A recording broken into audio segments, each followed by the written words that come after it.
Hello, Slicey Dicers. This is Brian with the Battle to the Death of 2018 for you. Yes, this is me choosing my favorite knife, what I'm going to call the best knife of 2018.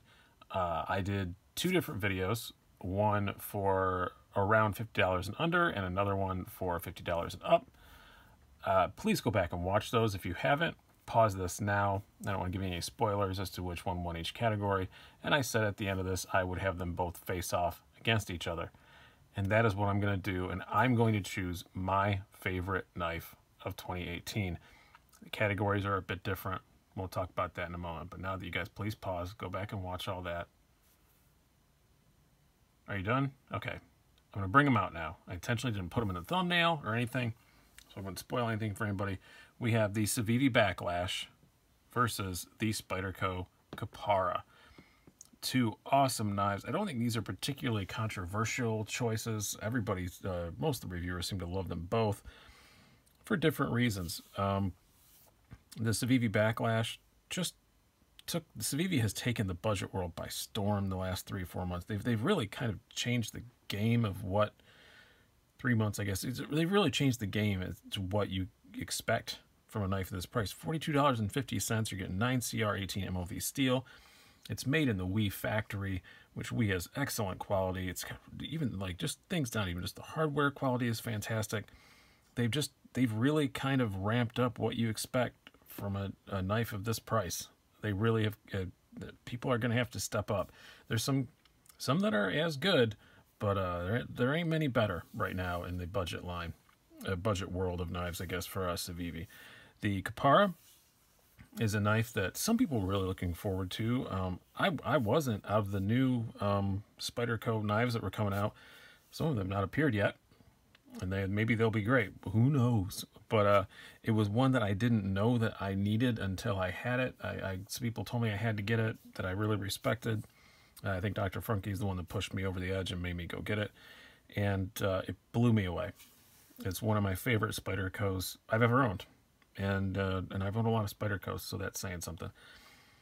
As I said, the categories are going to be drastically different. Well, not drastically, significantly different than what I usually do, because these are completely different price ranges. You're looking at $42.50 versus $188.50.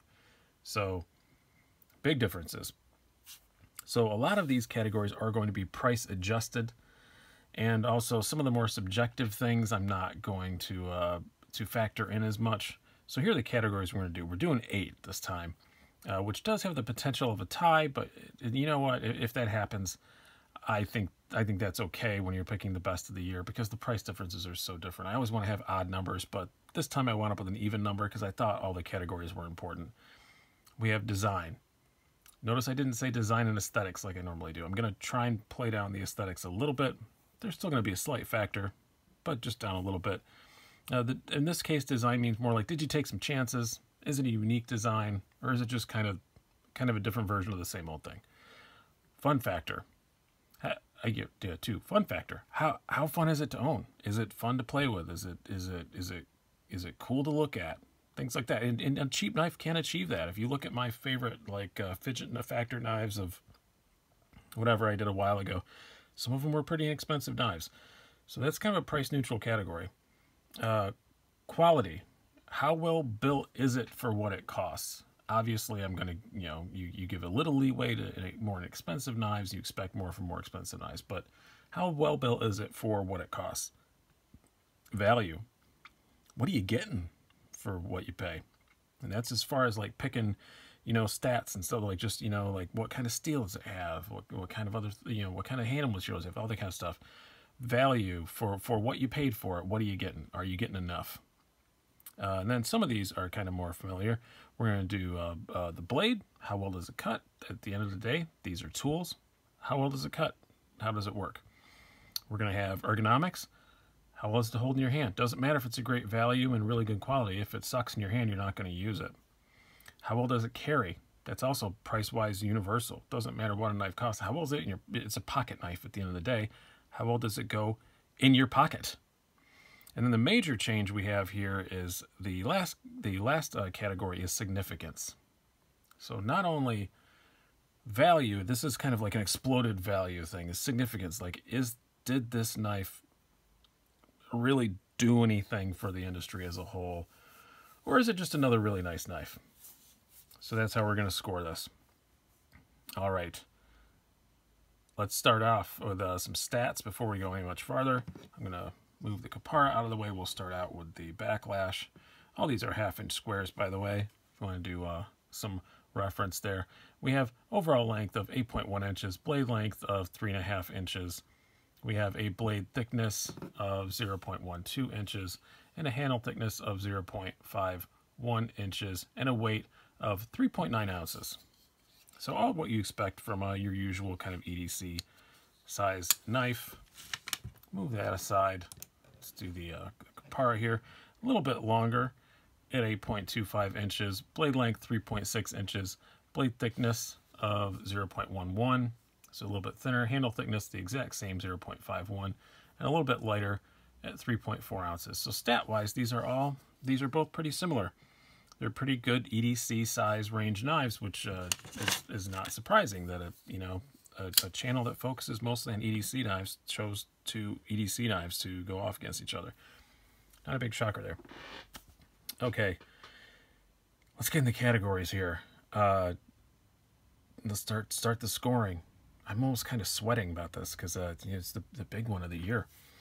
Design, as I said, and when I explained the categories, like did they take some chances? Is it a unique design that's going to influence other people? The Backlash is a really great design. I love the way it looks, which I'm trying not to factor in as much. It does have that nice forward choil. There's nothing objectionable about the design at all. The blade has a fairly unique blade shape, but not really that unique. I feel like the Khepera, Alistair Phillips that designed it, I think just took more chances. This is a pretty unique knife. It is an excellent EDC knife, but it's also designed specifically for food prep.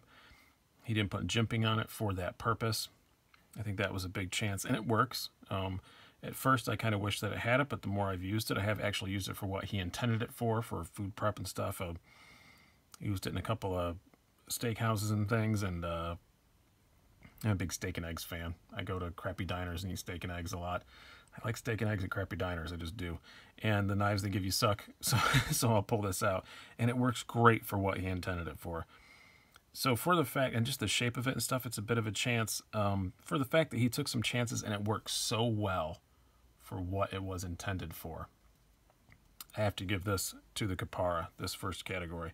The Backlash design is perfectly fine. It's great, but it's not groundbreaking in any way. This knife is groundbreaking in other ways, but that's not a way that it's groundbreaking. Let's go on to fun factor. This one was kind of a tough decision because the action on the Backlash is really, really good. Very snappy detent.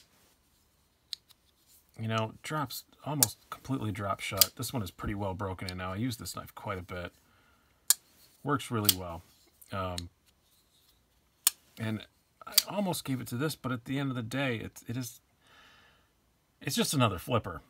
I have a ton of flippers that work really, really well. And even with the price into account, this is probably the best working flipper you're going to find for $42.50, but it's just another flipper. Where, Spydercos always still have that. And yeah, I know, just another Spyderco. I've got a lot, but this is a compression lock. It's fun to, just let drop shut. You can Spidey flick it. You can thumb flick it, all those things. Just, as far as a knife I just want to sit and play with, it's going to be the Khepera. And there's a bit of fun factor in just, the way it looks with the carbon and all that stuff. It's just, yeah, I got to give fun factor to the Khepera also. Quality. And again, this is what you're getting for what you pay for. That's a very important thing to specify. As far as quality, which one's better made? Well, yeah, I think it's the Khepera. It comes out of the Taichung factory. They do a very good job. The carbon fiber is gorgeous. All the hardware is gorgeous. It's got this cool pivot. It's got a lot of details and stuff on it that are really, really nice. Yeah, I think this is a really well-built knife, but it's an excellently built knife, superbly built knife. But it's $188.50, where this is a really great knife that's built for $42.50. Is it every detail as nice as the Khepera? No, but some are nicer. The hardware on this is nicer than what it is on the Khepera, other than maybe the pivot. Just some of the tiny little fit and finish things are just as nice as the Khepera is, and it's $42.50. So this was an easy win for what you're getting, bang for the buck. Savini just does. They can't be beat really in this category for quality at $42.50. They are fantastic. Definitely, quality goes for this to the Savini. So we're at 3-1 now, or 2-1 now for the Khepera. Blade. This one was a little tougher. You're looking at about 22 thousandths behind the edge, and what did I say? 0.12 blade stock thickness, I think it was on the 0.11 on the Khepera. Very thin blade, but 22 thousandths behind the edge, not particularly thin. S30V steel, a great steel, but nothing to really write home about at this price range. But it slices really well, and as I said, works extremely well for its intended purpose, which is, food prep and stuff. It works very, very well. Very nice blade. I do like a lot about it. But the Backlash blade, the 9CR18 MOV steel this comes with has performed extremely well with everyone who's tested it. It's at least as good as VG10, and it's $42.50. And this is 14 thousandths behind the edge, super slicey, nice high hollow grind, and also has a pretty robust tip on it too, which I like. We'll compare the two. I think the Khepera's probably got just as good, if not, the Khepera's a little bit thinner, as you can see even. I gotta give, price factored in to the, to the Backlash. And this is one that maybe even not price factored in, I might still give to the Backlash. The Khepera is a knife that I would prefer to use for its intended purpose of food prep and, just general EDC stuff. It works really, really great. But if I'm going to go out and do the kind of things that I often heavier use a knife for, cutting acres of cardboard, all that kind of stuff, I'd probably grab the Backlash over it, because just because of that the high hollow grinding is so thin behind the edge, and the 9CR18 is super easy to sharpen too, for me anyway. It has been. So blade, gotta give it to the Savini. So here we have a 2-2 tie. Ergonomics. This one is really hard because these two are different yet similar. The Savini is really good. It does fill your hand a bit more, and it's got that nice forward choil, and that's really nice, and I do like that. But the Khepera just feels so much smoother in your hand, and also has that choil, but it doesn't fill your hand as much. So this is the only one I'm going to call a tie. I have to call this one a tie. Ergonomically, these are both just outstanding. They're both comfortable knives that you can use for long periods of time. Yeah, I got to call it a tie on that one. Carry. Both carry pretty darn good. Both have deep carry pocket clips, all that stuff. They both fit in the pocket pretty well. We'll bring out the jeans here, the old Wranglers. I'm gonna have to cut up another pair of jeans because I'm starting to get my Wranglers all torn up from using these too much. But both carry well. Both have the pocket clip tension is very good. I don't like how much pocket clip is visible here. I kind of don't think this pocket clip needs to be quite that long. It probably could have been a little bit smaller. But they do fit in the pocket extremely well. I'll do the Khepera now. The Khepera has that really lovely wire clip that I like a whole lot. Some people really hate, but I really, really love it. Both have about the same amount of knife sticking out. Both take up almost the same amount of room. But the reason why I'm going to give it to the Khepera narrowly for the carry is just because, it doesn't have a flipper tab sticking out, and it is a bit shorter. It's just a bit easier to slide. Even if the flipper wasn't there, this is a bit easier to slide your hand by. And I don't think that's anything that needs to be price adjusted. I think that's just something. The weight's pretty similar on them and all that stuff. So we're going to call that a slight win to the Khepera for the carry. Value. What are you getting material-wise for what you're buying. In the Khepera, you're getting S30V steel, 188.50. You're kind of pushing it. I kind of would have liked to have seen some steel in it. I'm okay with the S30V, but I wouldn't have minded seeing something a little nicer on there. 20, you can get a lot of 20 CV and M390 knives, you know, for that price. But you are getting these gorgeous carbon scales, which are worth more than you think they would be once you see them. They are beautiful. So that's a huge thing. You are getting just a really great design, you know, from a real, like, you know, named custom designer. So that's good. But with the Savini, you know, you're getting just an excellent knife. It comes with a little, you know, case and all that stuff, which the Khepera doesn't even come with. You're still getting a great steel. You're getting, you know, G10. It's a real G10, really nice hardware. I keep talking about their hardware, but man, it matters. The hardware, if you tear your knives apart, the hardware on these Savinis is fantastic. Kind of give the win value-wise to the Savini by quite a bit. I don't think that this is a ripoff, but I think it's priced fairly, where I think this is priced criminally low. So, gotta go with the Savini on that. So now we are at 3-3 for we're all tied up 3-3 with one tie.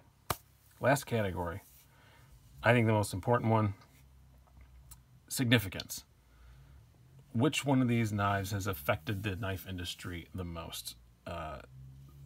We'll start off with the Khepera. The Khepera came out of nowhere, and I think is destined to be a classic Spyderco. I really honestly do. I think this is going to be one that whenever it goes out of production, hopefully many years from now, people are going to be seeking out and paying way more than that 188.50 was. It's that good. It's going to be one of those Spydercos that everybody wants and everybody talks about for a very long time. Unfortunately, it comes from Tai Chung. It's good because the quality is great, but Tai Chung doesn't do sprints very often. I hope they do some sprints of this, and really just they could make a lot of money on this knife if they did this in M390 or, you know, 20CV or S110V or S90V or something, and different hard. I don't want them to change this carbon ever. Don't ever touch the carbon, please. But in, you know, different hardware colors, something like different backspacer colors, whatever. Spyderco could make a mint on this knife. The Savini woke up the budget knife world. We haven't seen it yet in stuff that's coming out, but I know from back channel discussions and stuff, the Savini line freaked out a lot of budget knife companies. It really did. It blew them away. They didn't see it coming how good it was going to be. And the Savini makes other knives. They've already come out with 5 or 6, and they're all fantastic. Some are a little bit more. Some are this price. Everybody's loving them. I think that the Savini line has defined what a sub $50 knife should be. So this is a great Spyderco. It's going to be a legend.